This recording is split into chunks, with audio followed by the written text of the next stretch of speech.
The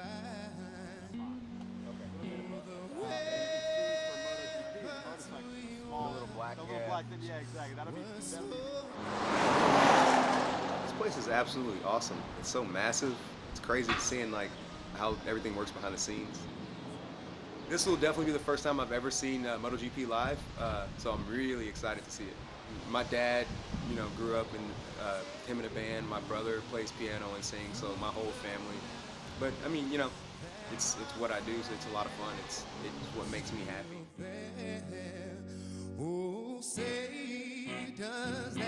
I love playing guitar, so to be able to do an arrangement of the national anthem with guitar, I think is always pretty cool. I try to put my own little spin on it. It's always a lot of pressure. It really, really is. But it's an honor to do it, and I always, have a lot of fun whenever I do it.